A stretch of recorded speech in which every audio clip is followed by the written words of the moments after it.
Hello दोस्तों, मैं आपके पास एक सम लेके आई हूँ। आइए सम को पढ़ते हैं। Two spherical conductors B and C having equal radii and carrying equal charges. दो स्फेरिकल कंडक्टर्स हैं बी एंड सी, दोनों के पास क्या है, इक्वल रेडियस है और equal charges. In them repel each other with a force F. दोनों एक दूसरे को क्या कर रहे हैं, रिपल कर रहे हैं। कितना फोर्स है, एफ फोर्स है। When kept apart from at some distance, distance हम आर पकड़ रहे हैं, दोनों आर डिस्टेंस पे हैं और दोनों एक फोर्स मतलब repel each other with a force इतना।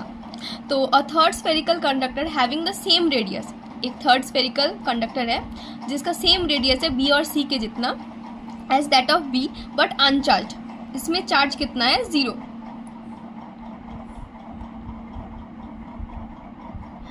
is brought in contact with B, then brought in contact with C and finally removed away from both. Then the new force of repulsion between B and C is। आइए इसको solve करते हैं। हमारे पास दो conductor है, पहले B और C, दोनों कितना चार्ज है, Q और Q। दोनों एक दूसरे को कितने फोर्स से मतलब कितना फोर्स से रिपल कर रहे हैं, डिस्टेंस कितना है, R। तो इनका कितना होगा, K Q by R square.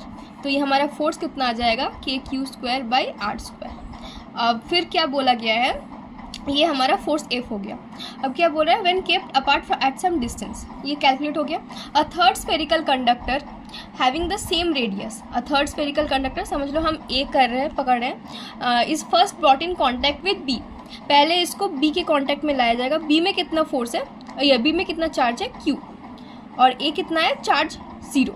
अगर इन दोनों में चार्ज इक्वली मतलब टच करेंगे इन दोनों को एक दूसरे से, तो हमारा क्या होगा, चार्ज डिस्ट्रीब्यूट हो जाएगा। अगर चार्ज डिस्ट्रीब्यूट हो जाएगा तो हमारे पास टच करने के बाद इन दोनों में चार्ज कितना बचेगा, ए में बचेगा Q/2 और बी में हमारे पास कितना आएगा, Q/2। अब क्या बोला गया है, देखिए इसके बाद ये जो A है जो पहले अनचार्ज था वो अब चार्ज कैरी कर रहा है Q/2। अब उसको C के कांटेक्ट में लाया गया है। तो A में अभी कितना चार्ज है, Q/2 और C में हमारा कितना चार्ज था, Q। अब फिर इन दोनों में इक्वली ये दोनों चार्ज प्लस होके इक्वली डिवाइड हो जाएंगे। तो हमारे पास A में इसके बाद चार्ज कितना आएगा, 3Q/4 और C में हमारा मतलब Q/2 plus Q plus 2Q/2 by 2। तो हमारा कितना आएगा, 3Q/4। तो हमारा कितना आ जाए, और यहाँ पे हमारा C के पास कितना आएगा, 3Q/4। अब क्या बोला गया है, अब न्यू फोर्स ऑफ रिपल्शन कितना है, B और C के बीच में।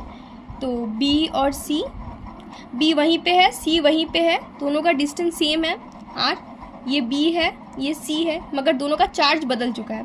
अब B के पास कितना चार्ज है, अब B के पास है Q/2 और C के पास कितना है, 3Q/4। तो इसका फोर्स कैलकुलेट कर लेते हैं। इसका फोर्स कितना आएगा, KQ/2 3Q/4 और कितना आएगा, R²।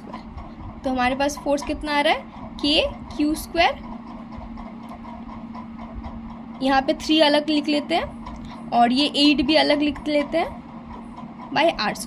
तो हमारा फोर्स कितना आ जाएगा, ये देखिए, ये जो है ये हमारा पहला जो फोर्स था इसके इक्वल है, मतलब यही F है। तो इसको हम ऐसे F लिख सकते हैं। तो हमारा फोर्स कितना आ जाएगा, 3/8F। तो हमारा ऑप्शन डी करेक्ट होगा।